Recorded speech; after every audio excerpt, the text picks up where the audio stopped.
नमस्कार दोस्तों, मैं रामू कुमार यादव एजुकेशन क्लासेस रामू में आपका स्वागत करता हूं। दोस्तों, आज मैं ये संविधान से संबंधित वीडियो लेकर आया हूं और इससे पहले मैंने कई वीडियो संविधान से संबंधित बनाया है और आज हमारा संविधान में संसद को लेकर आया हूं।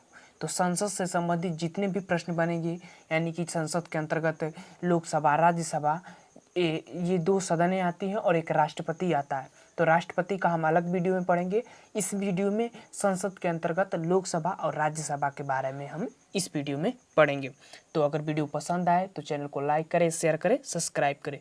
तो चलिए दोस्त, अगर आप किसी भी कंपटीशन एग्जाम की तैयारी करते हैं, अगर उसमें संविधान दिया है, इंडियन कॉन्स्टिट्यूशन दिया रहता है, तो यहाँ से प्रश्न बनते हैं। तो ये वीडियो आप लोगों के लिए बहुत ही महत्वपूर्ण होगा। तो चलिए दोस्त, हम सीधे अब वीडियो पर चलते हैं। अगर आपको वीडियो पसंद आ रहा होगा तो ज़रूर चैनल को हमारे सब्सक्राइब करिएगा। तो चलिए अब सीधे हम अपने टॉपिक पर चलते हैं। देखिए, इसमें है संसद। संसद का वर्णन जो हमारे संविधान में संसद है, उसका वर्णन हमारे अनुच्छेद 79 में किया गया है। संसद यानी कि हमारे देश में एक संसद होगा। उस संसद में 3 अंग होंगे। कौन कौन से? एक लोकसभा और एक राज्यसभा। एक राज्यसभा और एक लोकसभा होगी।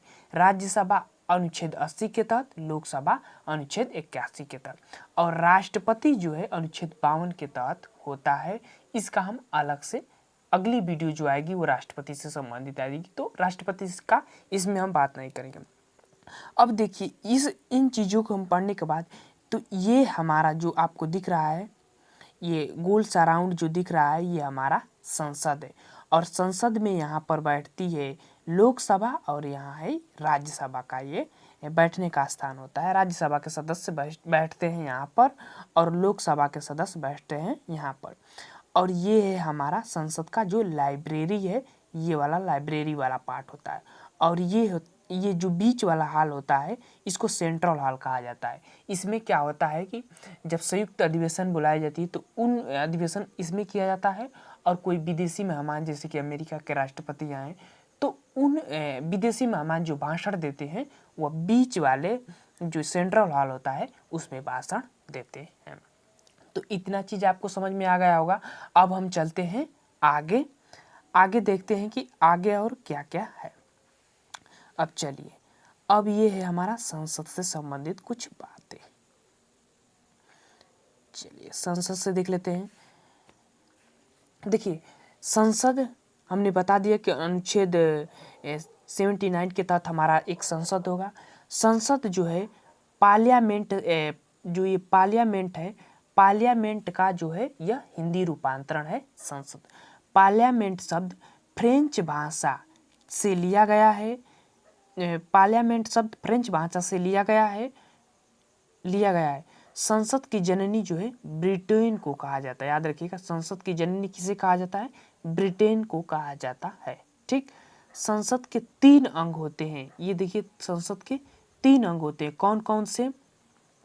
तो एक होता है राज्यसभा, एक होता है लोकसभा और एक होते हैं राष्ट्रपति। राज्यसभा अनुच्छेद 80 के तहत, लोकसभा अनुच्छेद 81 के तहत और राष्ट्रपति अनुच्छेद 52 के तहत होते हैं। संसद के अंतर्गत 3 अंग। तो अगर प्रश्न बनेगा कि संसद के कितने अंग होते हैं, तो 3। ठीक। और अगर प्रश्न ये बने कि संसद के कितने सदन होते हैं, तो 2 सदन होते हैं, जिसको हाउस कहते हैं। 2 सदन होते हैं, एक लोकसभा और एक राज्यसभा। तो अगर सदन पूछेगा तो 2 बताना है, अगर अंग पूछेगा संसद का तो 3 बताना है, एक राज्यसभा, लोकसभा, एक राष्ट्रपति होता है। ठीक। अब आगे चलते हैं।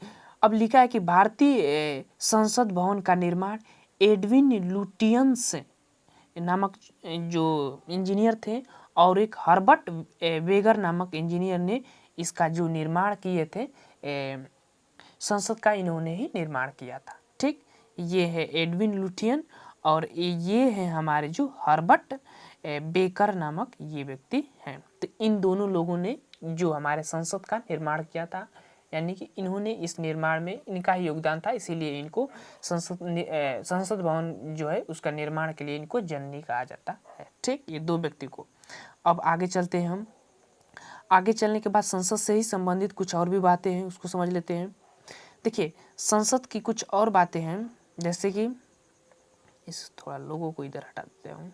अब देखिए संसद के बाहरी परिधि, ये बाहरी परिधि, जैसे कि देखिए बाहरी खम्भे की तरह लगे हैं ना, जो बाहरी परिधि पर 144 ग्रेनाइट पत्थरों के स्तंभ पर टिकी हुई है ये हमारी संसद। यानी कि ये जो ये आप लोगों को सिल्ली की तरह खड़े हुए खम्भे की तरह दिख रहे हैं, वह 144 उनकी संख्या है और उसको ग्रेनाइट पत्थरों के स्तंभ पर वह खड़ी हुई है। ठीक, तो ये संसद था। यहाँ से प्रश्न ये बनता है कितने ये बाहरी परिधि पर बने हुए कितने ग्रेनाइट पत्थरों के स्तंभ है, तो 144 है।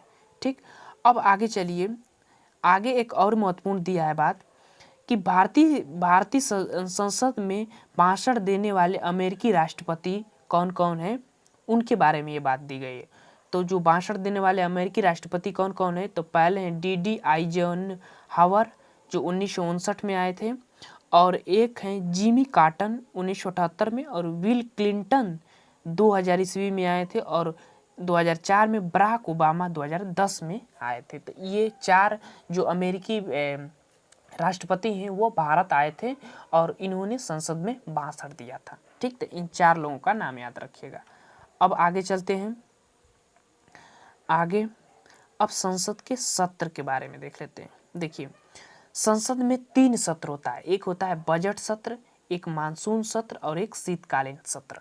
बजट सत्र जो होता है वो सबसे लंबा होता है, यह फरवरी से मई तक होता है, और मानसून सत्र जुलाई से सितंबर तक होता है, और जो शीतकालीन सत्र है वो नवंबर से दिसंबर तक होता है। तो संसद के 3 सत्र हो गए। अगर यहाँ से एक प्रश्न बनता है कि सबसे लंबा सत्र कौन सा है, तो बजट सत्र होता है, जिसमें बजट से संबंधित जो भी प्रश्न होते हैं, जो भी बातें होती है वो बजट से संबंधित होती है बजट सत्र में, और वह फरवरी से मई तक होता है। तो यह सबसे लंबा होता है बजट सत्र। अब आगे चलते हैं, हम लोकसभा और राज्यसभा से कुछ महत्वपूर्ण बातों को समझ लेते हैं। यहाँ से भी बहुत प्रश्न बनने के चांस रहते हैं। देखिए लोकसभा, ये जो एरिया हमारा दिख रहा है ये लोकसभा से संबंधित है और ये राज्यसभा से संबंधित है। इसी अंतर को समझना आपको बहुत ही महत्वपूर्ण है। लोकसभा को हम निम्न सदन कहते हैं और राज्यसभा को हम उच्च सदन कहते हैं। इसको हाउस ऑफ पीपुल यानी लोगों द्वारा चुने गए सदस्य, और इसके कॉन्स्टिट्यूशन ऑफ स्टेट यानी कि जो विशेष लोग होते हैं, MLA लोग होते हैं, विधायक लोग होते हैं, उनके द्वारा ये चुने गए सदस्य होते हैं। ठीक, ये जनता का सदन होता है और यह चर्चित लोगों का सदन होता है। ठीक, और यह प्रथम सदन होता है और यह द्वितीय सदन होता है।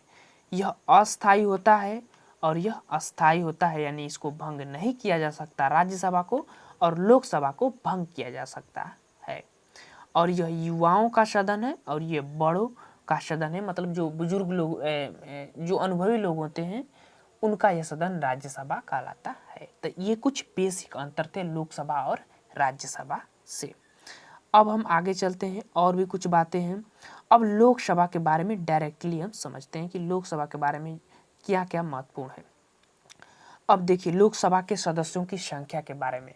अभी देखिए पहले क्या था कि लोकसभा के अधिकतम सदस्य कितने होते थे, 552 निर्धारित किया गया था हमारे संविधान में।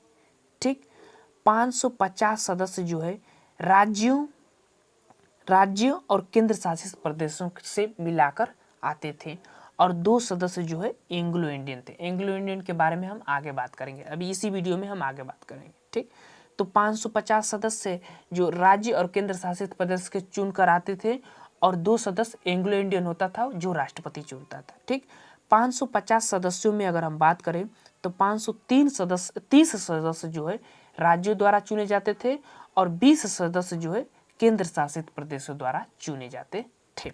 अभी फिलहाल की स्थिति क्या है कि संविधान में 104वां संविधान संशोधन हुआ, और उसमें जो एंग्लो इंडियन का आरक्षण था उसको खत्म कर दिया गया, यानी कि 552 सदस्यों के स्थान पर अब कितने सदस्य रहेंगे, 550 सदस्य अधिकतम। यानी कि अगर पूछेगा कि लोकसभा के अधिकतम सदस्य कितने होते हैं, तो 550। ठीक, अब ये जो कि 550 में जो कि राज्यों और केंद्र शासित प्रदेशों से चुने हुए सदस्य आएंगे, और एंग्लो इंडियन का जो सदस्य थे उनको समाप्त कर दिया गया है।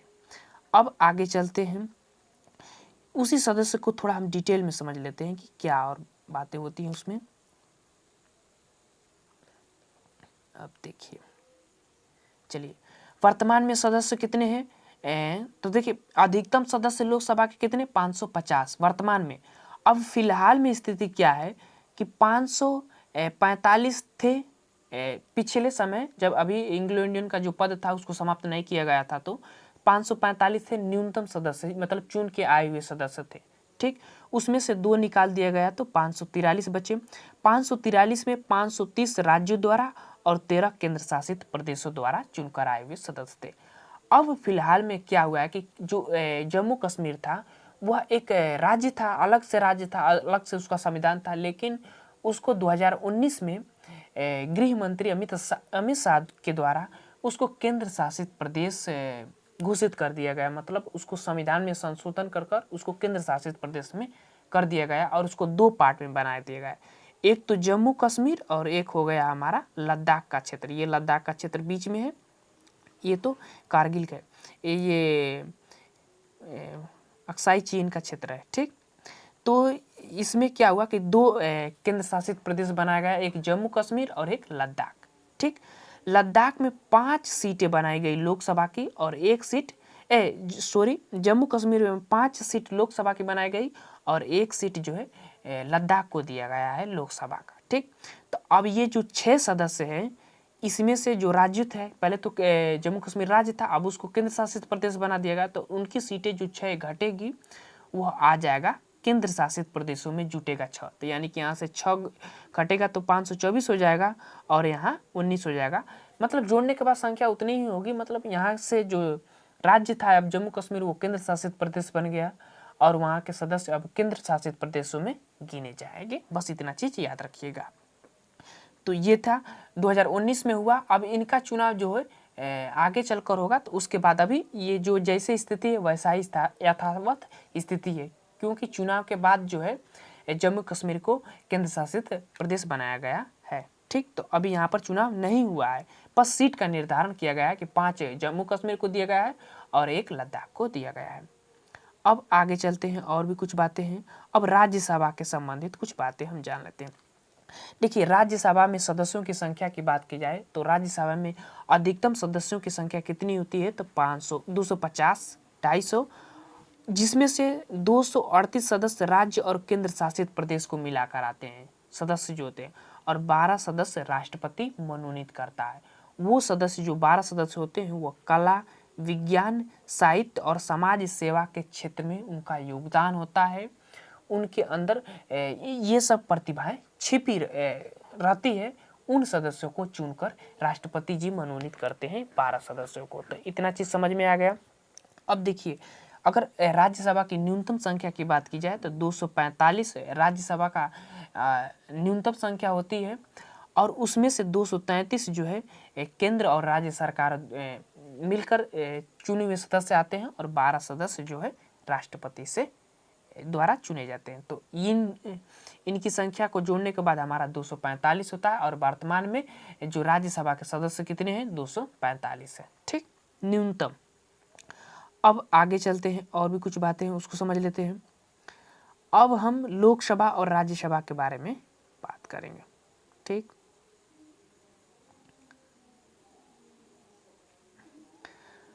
अब देखिए लोकसभा का अनुच्छेद 81 है और राज्यसभा का अनुच्छेद 80 है। ये तो मैंने पहले बता चुका हूँ।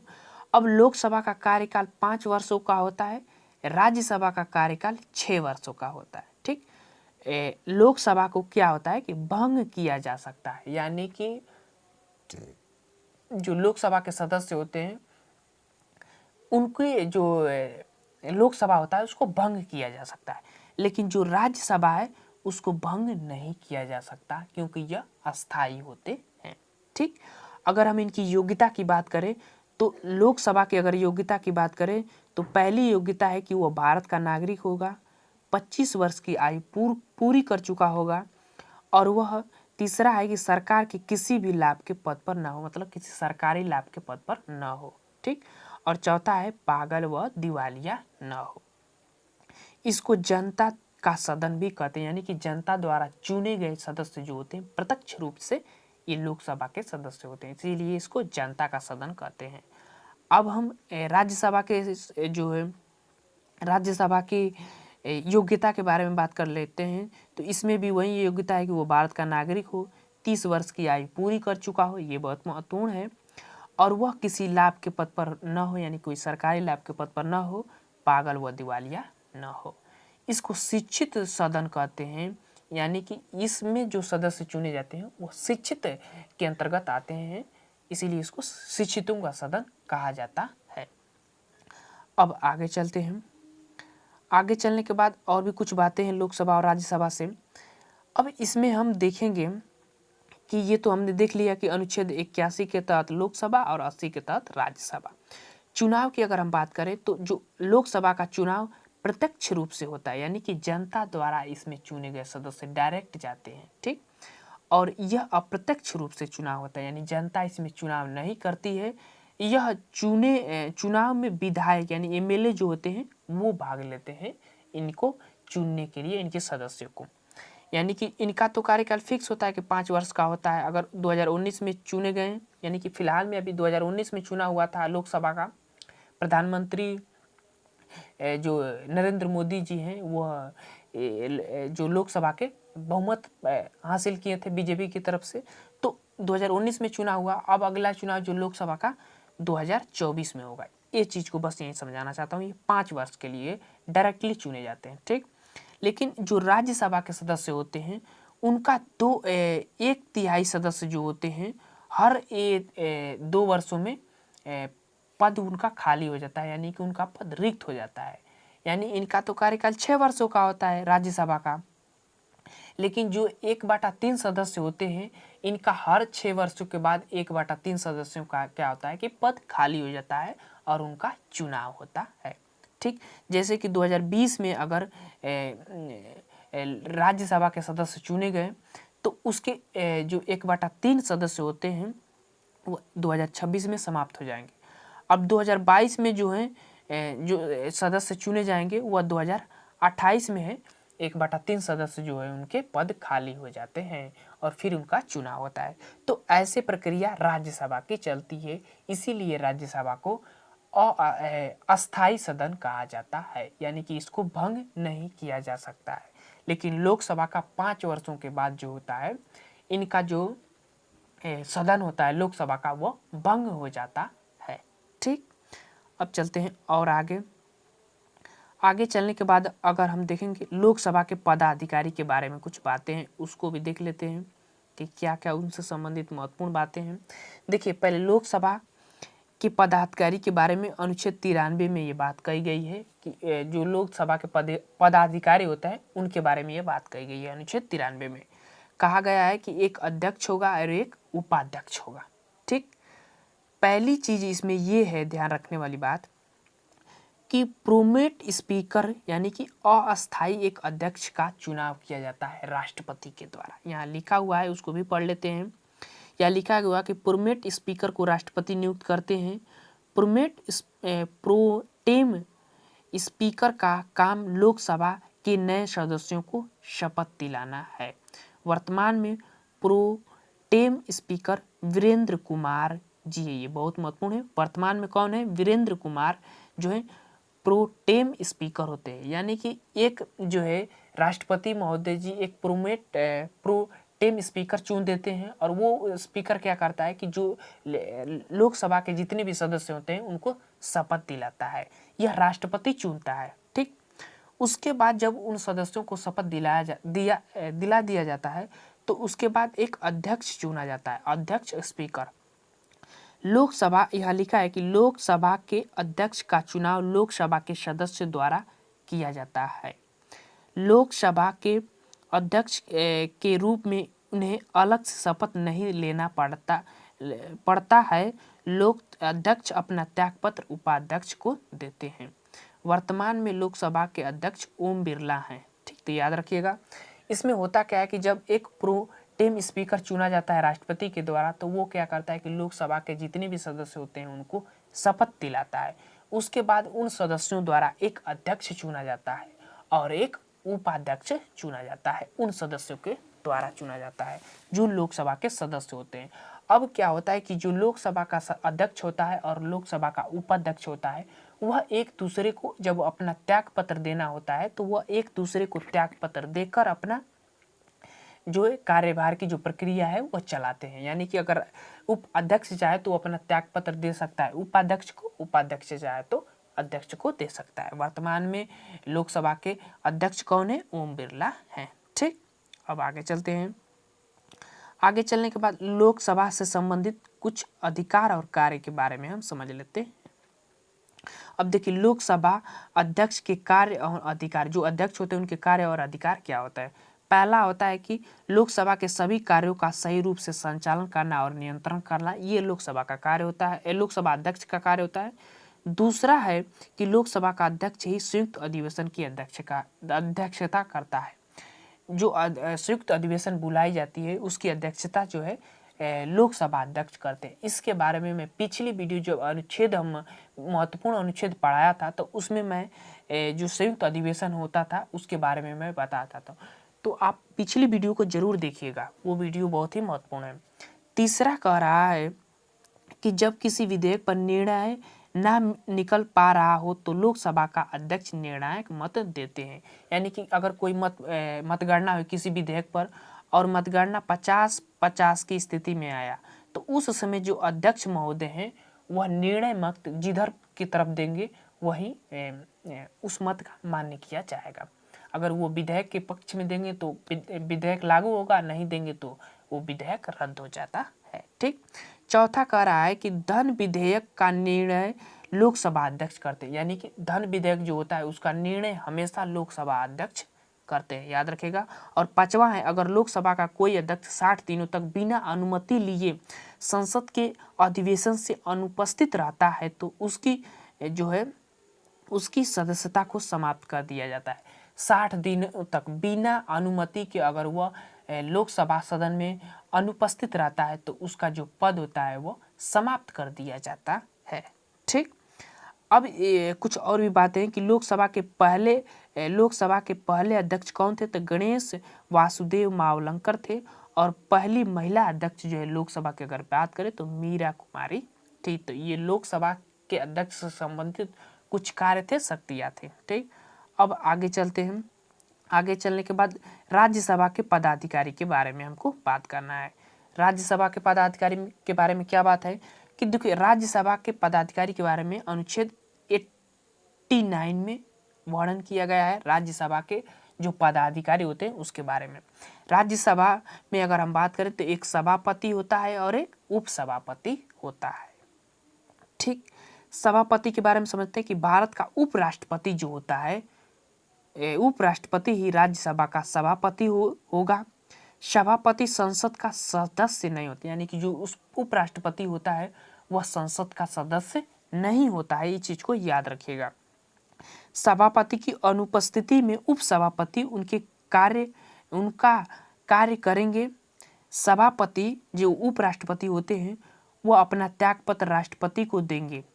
उपसभापति अपना त्यागपत्र सभापति यानी उपराष्ट्रपति को देंगे। यहाँ आप थोड़ा चीज मैं आपको बता रहा हूँ कि एक राज्यसभा में क्या होता है कि एक सभापति होते हैं, एक उपसभापति होते हैं। सभापति जो होते हैं वह उस सदन का सदस्य नहीं होते, यानी कि संसद का वो सदस्य होते ही नहीं है। ठीक, यानी कि जो उप सभापति होते हैं, जैसे कि सभापति उस सदन का सदस्य नहीं होते हैं, तो होते कौन है, तो राष्ट्रपति उपराष्ट्रपति जो होते हैं वह सभापति होते हैं, राज्यसभा का होते हैं, और वह राज्यसभा के सदस्य नहीं होते हैं। ठीक, इसीलिए वो मतगणना, जब किसी विधेयक पर मतगणना होती है तो उस समय वह उस मतगणना में भाग नहीं लेते हैं, ये चीज को भी याद रखिएगा। अब देखिए, सभापति संसद का सदस्य नहीं होता, ये तो चीज पहली चीज होगा। सभापति की उपस्थिति, अगर सभापति नहीं है तो उनकी उपस्थिति में उपसभापति उनके कार्यभार को संभालेंगे। ठीक, उपसभापति का चुनाव राज्यसभा के सदस्य करते हैं, इस चीज को भी याद रखिएगा। और सभापति जो उपराष्ट्रपति होता है वह अपना त्यागपत्र राष्ट्रपति को देता है। ठीक, अब वर्तमान में अगर हम बात करें तो वर्तमान समय में राज्यसभा के सभापति कौन है, तो एम वेंकैया नायडू हैं। और वर्तमान में राज्यसभा के उपसभापति कौन है? तो हरिवंश नारायण सिंह हैं। ये राज्यसभा के उपसभापति हैं। तो ये था हमारा संसद में हमने लोकसभा को पढ़ा, राज्यसभा को अंतर करते हुए बहुत ही महत्वपूर्ण और डिटेल तरीके से उसको पढ़ लिया। अब हमारी जो नेक्स्ट वीडियो आएगी वह राष्ट्रपति से संबंधित आएगी। तो अगर ये वीडियो पसंद आ रहा होगा तो हमारे चैनल को सब्सक्राइब करें, लाइक करें, शेयर करें। तो चलिए दोस्त, अब हम वीडियो को समाप्त करते हैं। Thank you for watching this video.